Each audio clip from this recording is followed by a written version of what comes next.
السلام علیکم جی، بہت سارے سوالات تھے بچوں کے جی. ہمارے ویزا ریجیکٹ ہو گئے، ہماری TRC ریجیکٹ ہو گئی ہے. تو آلریڈی میں بتا چکا ہوں کہ جو لوگ آن لائن وہاں پہ دیکھتے ہیں نا پاکستان میں بیٹھ کے کہ ہمیں جی اس یونیورسٹی میں جانا ہے. فار ایگزامپل آج کل بچوں کا بڑا کنسرن ہے جی. ہم لوگ یوٹیوب پہ دیکھتے ہیں، ہم لوگ انسٹاگرام پہ دیکھتے ہیں، ہم لوگ گوگل سے رینکنگ چیک کر لیتے ہیں. یہ رینکنگ اور یہ میں آلریڈی آپ کو بتاتا ہوں معذرت کے ساتھ، جو بچے پاکستان سے باہر آتے ہیں نا ان کو اپنے ملک نے ایکسیپٹ نہیں کیا ہوتا، اپنا ملک ان کا مطلب ان کو ایڈمیشن نہیں دیا ہوتا، پھر وہ باہر آتے ہیں. آلریڈی آپ کو اپنا ملک ہی آپ کے لیے کچھ نہیں کر پا رہا، تو آپ جب باہر آتے ہو تو پھر آپ رینکنگ کیوں دیکھ رہے ہو؟ آپ جو اپنے ملک میں اپنی یونیورسٹیز ہیں وہاں پہ تو پہلے ایڈمیشن لے لو، پھر آپ باہر آ کے رینکنگ دیکھتے ہو کہ اس کی ورلڈ وائڈ رینکنگ کیا ہے. جب آپ شکر کریں کہ آپ کو ایڈمیشن مل رہا ہے، آپ شکر کریں کہ آپ کو ویزا دے رہے ہیں، آپ شکر کریں کہ آپ کو پرمیشن مل رہی ہے کہ آپ یہاں پہ آ کے پڑھ سکتے ہیں. لیکن موسٹلی ہوتا یہ ہے کہ یہاں پہ جو پاکستانی ہیں ان کی جن کی TRC بن چکی ہے وہ تو ٹھیک ہے، لیکن جو نئے بچے آ رہے ہیں وہ گوگل سے یا یوٹیوب سے یا انسٹاگرام سے یا کہیں سے بھی وہ سرچنگ کر کے وہ دیکھتے ہیں، رینکنگ اس کی دیکھتے ہیں، بلڈنگ کا انفراسٹرکچر دیکھتے ہیں تو وہ امپریس ہو جاتے ہیں بس جی. اور وہ مائنڈ سیٹ بنا لیتے ہیں جی ہم نے اس یونیورسٹی میں جانا ہے.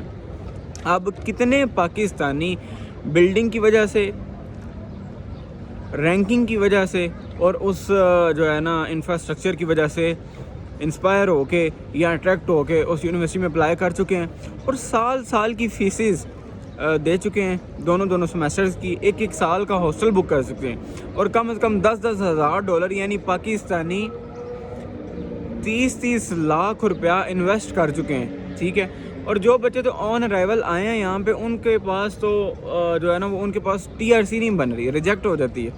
صرف کیا وجہ کہ بچے صرف رینکنگ دیکھتے ہیں، بچے صرف یہ دیکھتے ہیں کہ اس یونیورسٹی کا انفراسٹرکچر بڑا اسٹرانگ ہے، بس جی چلو جی اپلائی کر دیا. ٹھیک ہے. نہیں پتہ کہ کون سی یونیورسٹی کا ویزا لگ رہا ہے، کون سی یونیورسٹی جو ہے وہ ویزے دے رہی ہے پاکستانیوں کو. نہیں آپ ریسرچ کرتے اس بارے میں، صرف آپ یونیورسٹی دیکھتے ہو، رینکنگ دیکھتے ہو تو چلو جی بس. جب آپ باہر آتے ہیں تو آپ ان چیزوں کو جو ہے نا وہ تھوڑا سا براڈلی دیکھا کریں، سرچ کیا کریں کہ آگے جا کے ہمیں کیا بنے گا. صرف آپ نے رینکنگ دیکھی ہے اور آپ نے یونیورسٹی کا انفراسٹرکچر دیکھا ہے جی بڑی ایڈوانس ہے، لفٹیں لگی ہوئی ہیں، یہ ہو گیا جی، بڑا پینٹ اچھا ہوا ہے تو یہاں پہ یہ ہو گیا وہ ہو گیا. یہاں پہ سر بہت سارے مسائل ہیں. جب آپ اپنے ملک سے باہر آتے ہیں تو آپ نے ان کے لا کو فالو کرنا ہے، آپ نے اپنی من مانی نہیں یہاں پہ کرنی.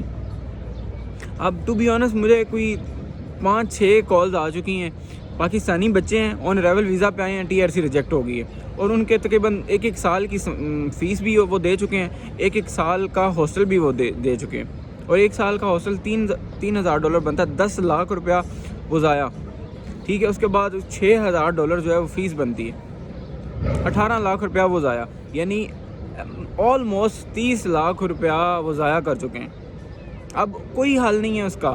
اگر آپ کی TRC یہاں پہ ریجیکٹ ہو جاتی ہے، فرسٹ آف آل تو میں آپ کو یہ بھی بتاتا چلوں کہ جب سے 2025 آیا نا آن ارائیول ویزا اسٹوڈنٹس کو مل ہی نہیں رہا. بہت ہی کوئی شاذ و نادر سے چانسز ہیں کہ جن کو آن ارائیول ویزا مل رہا ہے. ٹھیک ہے.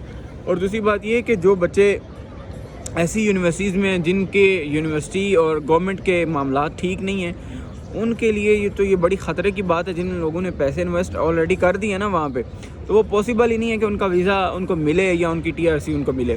اور جن بچوں کے یہ ہو چکے ہیں، میں نے کل جن کی کالز آئی ہیں میں نے ان کو صاف بتایا کہ بھائی آپ کچھ نہیں کر سکتے، نہ ہم کچھ کر سکتے ہیں نہ آپ کچھ کر سکتے ہیں. اگر آپ کو یونیورسٹی ریفنڈ کرتی ہے پیسے تو آپ لے لیں، اگر آپ کو ہاسٹل والے ریفنڈ کرتے ہیں پیسے تو وہ آپ لے لیں، کیونکہ اس یونیورسٹی کا کوئی فیوچر ہی نہیں ہے. آپ تباہ کر رہے ہیں پیسے، آپ اپنا ٹائم ضائع کر رہے ہیں، آپ اپنا ویزا ضائع کر رہے ہیں، آپ اپنا ٹائم یہاں پہ جو لیگل ڈیز ہیں وہ ضائع کر رہے ہیں. ایسے کام نہیں کیا کریں. کم از کم آپ رینکنگ دیکھنے سے پہلے، انفراسٹرکچر دیکھنے سے پہلے اس کا یہ دیکھا کریں کہ اس کا ویزا TRC یعنی آگے جا کے جو ہم نے 5-6 سال پڑھنا ہے وہاں پہ وہ کمفرٹیبل ہمارے گزریں گے یا نہیں. سو پلیز اگر آپ جورجیا کے حوالے سے کوئی اور انفارمیشن لینا چاہتے ہیں تو پلیز میرے WhatsApp پہ جا سکتے ہیں، وہاں پہ جا کے آپ مجھ سے رابطہ کر سکتے ہیں. اگر آپ یہاں سے اپنا پروسیس بھی کروانا چاہتے ہیں تو تب بھی ہم سے رابطہ کر سکتے ہیں. تو thank you so much for watching my video. اللہ حافظ.